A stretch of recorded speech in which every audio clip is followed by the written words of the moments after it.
Mastering, it's the link really between the studio and the factory. The last stage you want the sound of a record or a file or a CD before it's manufactured.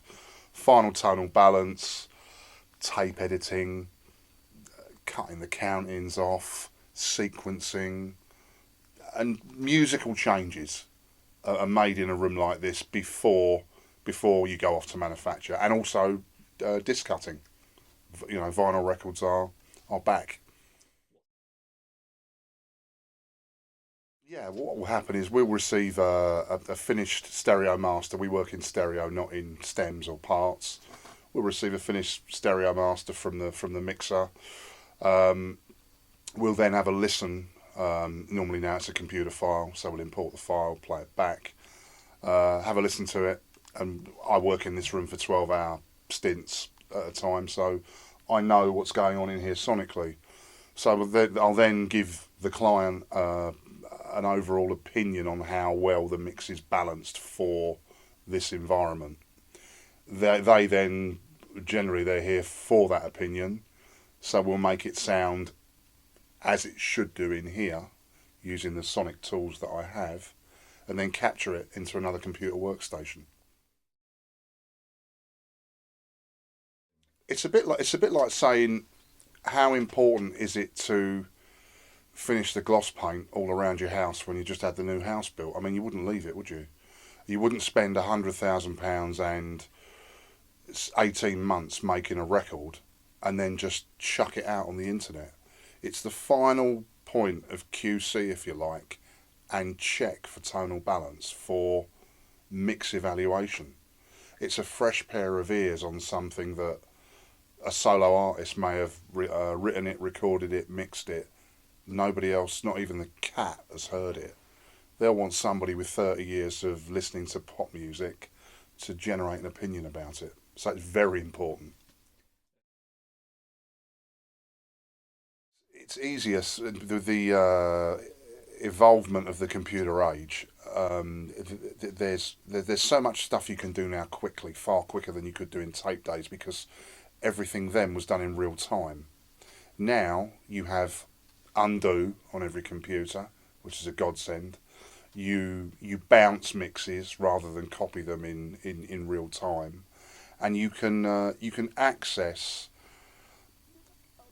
the masters from another source very easily. For instance, if the mixer's on a beach in Mexico with his laptop, and I want a vocal up version, he can just drag the file in, send it to me. It's here in minutes. There's no trains and planes and automobiles getting the stuff to me. That it's time. You save time now. That's the biggest innovation, I think. They should make everything the best that they possibly can. That's a big ask, isn't it? But things like leaving some headroom on the files, um, making all the files work when they arrive here. Is the drive compatible to my system here? It's mainly turning up on time and making the computer stuff work. Everything now is sourced from a computer file. Sometimes the files break down, stuff like that. But if you can do your housekeeping with your computer, you're okay with me if you turn up the mastering with your files.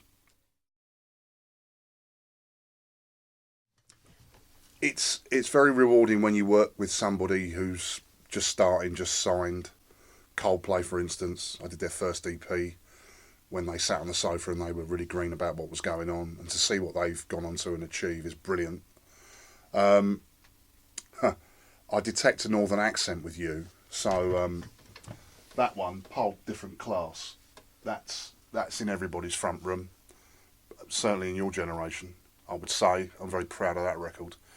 Most of the stuff that I did during the '90s, Blur, Pulp, Britpop, was a really good time to be around this, because it was prolific. Loads of good bands came out of that time. The Blue Tones, that era really.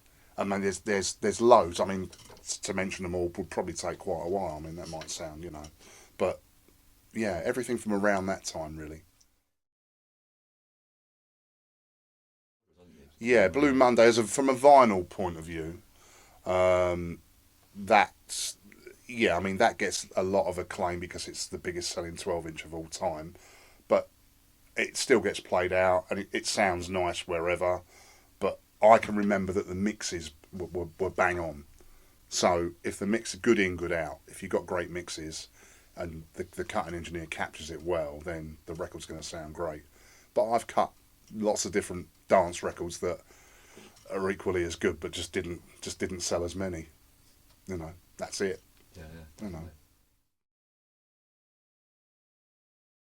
know, I've been fortunate enough to be headhunted to come here 9 years ago because of what I was doing elsewhere with my client base, you know, and I was a little blasé about it when I first joined and thought, you know, it's the Beatles things, smoke and mirrors, whatever. But the history when you scratch the surface within this building with the people that have been here for a long time, and you listen to them talking, and the passion and love for music that's in this building is immense.